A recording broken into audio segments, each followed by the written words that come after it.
Assalamualaikum warahmatullahi wabarakatuh. Halo semuanya, selamat datang di video ringkasan materi pengelolaan pendidikan. Saya Yeti dan hari ini saya akan memandu kalian untuk membedah 12 topik utama dalam manajemen sekolah secara cepat dan padat. Kita akan melihat bagaimana sejarah, aturan hingga kepemimpinan berkolaborasi menciptakan sistem pendidikan yang bermutu. Langsung saja kita mulai dari materi yang pertama. Materi 1, Sejarah dan Perkembangan Pengelolaan Pendidikan. Pengelolaan pendidikan merupakan proses menyelaraskan seluruh sumber daya seperti manusia, dana, sarana, dan waktu untuk mencapai tujuan pendidikan secara efektif. Awalnya pendidikan bersifat informal, kemudian berkembang pada masa Yunani dan Islam melalui lembaga pendidikan yang lebih terstruktur. Memasuki masa modern, pengelolaan pendidikan menekankan efisiensi organisasi dan pada era sekarang berfokus pada peningkatan mutu, otonomi sekolah serta pemanfaatan teknologi digital dalam pengambilan keputusan. Materi kedua yaitu proses dan substansi pengelolaan pendidikan. Proses pengelolaan pendidikan dikenal dengan siklus POAC, yaitu perencanaan, pengorganisasian, pelaksanaan, dan pengawasan. Keempat proses ini membantu sekolah menjalankan program secara terarah. Substansi pengelolaan mencakup bidang kurikulum, peserta didik, pendidik, sarana prasarana, keuangan, hubungan masyarakat, layanan khusus, serta budaya sekolah. Materi ketiga yaitu standar pengelolaan pendidikan. Standar pengelolaan pendidikan berfungsi sebagai pedoman agar penyelenggaraan pendidikan berjalan sistematis dan terarah. Standar ini membantu meningkatkan efektivitas kerja sekolah, menjamin mutu pendidikan berkelanjutan, serta mewujudkan transparansi dan akuntabilitas dalam pelaksanaan program sekolah. Materi keempat yaitu pengelolaan peserta didik. Pengelolaan peserta didik merupakan proses pengaturan dan pelayanan terhadap siswa sejak mereka masuk hingga lulus dari sekolah. Tujuannya adalah membantu siswa berkembang secara optimal baik dalam bidang akademik maupun non-akademik. Selain itu, pengelolaan peserta didik juga bertujuan menciptakan lingkungan belajar yang tertib, disiplin, dan kondusif. Kegiatan pengelolaan pendidik meliputi penerimaan peserta didik baru, orientasi sekolah, pengelompokan kelas, pembinaan melalui kegiatan kurikuler dan ekstrakurikuler, hingga pencatatan perkembangan hasil belajar siswa secara berkelanjutan. Materi kelima yaitu pengelolaan pendidik dan tenaga kependidikan.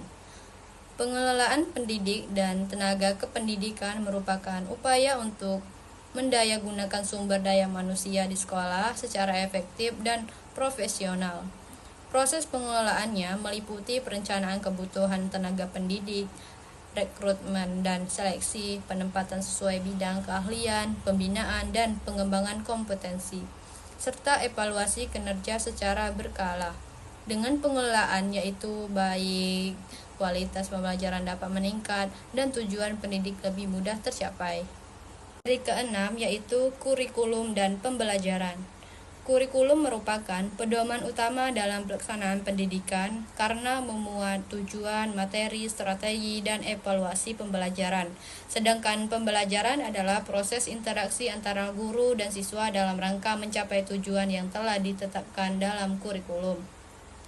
Oleh karena itu, keberhasilan kurikulum sangat dipengaruhi oleh kemampuan guru dalam merancang dan melaksanakan pembelajaran yang kreatif, aktif, dan inovatif sesuai kebutuhan peserta didik. Materi ketujuh yaitu pengelolaan sarana dan prasarana pendidikan.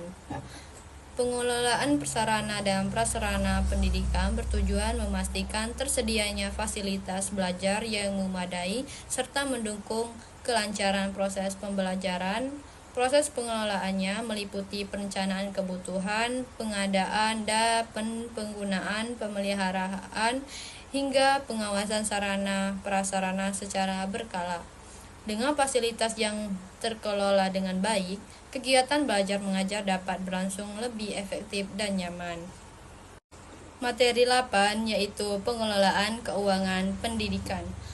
Pengelolaan keuangan pendidikan merupakan proses mengatur penggunaan dana sekolah secara terencana dan bertanggung jawab. Kegiatan ini meliputi perencanaan anggaran, pelaksanaan penggunaan dana, mencatat administrasi, pengawasan, serta melaporan pertanggungjawaban. Pengelolaan keuangan harus dilakukan berdasarkan prinsip transparansi, akuntabilitas, efektivitas, dan efisiensi agar penggunaan dana tepat sasaran dan mendukung peningkatan mutu pendidikan. Materi 9 yaitu pengelolaan hubungan sekolah dengan masyarakat. Hubungan sekolah dengan masyarakat merupakan bentuk kerjasama antara sekolah dengan orang tua, siswa, dan lingkungan sekitar dalam mendukung program pendidikan. Hubungan ini dilakukan melalui komunikasi yang baik, kegiatan pertemuan orang tua, peran komite sekolah, serta kegiatan sosial yang melibatkan masyarakat. Dengan adanya kerjasama yang baik, masyarakat dapat memberikan dukungan moral maupun material bagi kemajuan sekolah. Materi 10 yaitu pengelolaan peningkatan mutu pendidikan. Peningkatan mutu pendidikan merupakan usaha yang dilakukan secara berkelanjutan untuk menghasilkan lulusan yang berkualitas baik dari segi kepengetahuan, keterampilan, maupun karakter. Upaya peningkatan mutu dapat dilakukan melalui peningkatan kompetensi guru, pengembangan kurikulum yang relevan, menyediakan sarana prasarana yang memadai, serta penerapan manajemen sekolah yang profesional dan terarah. Materi 11, supervisi akademik dan supervisi manajerial.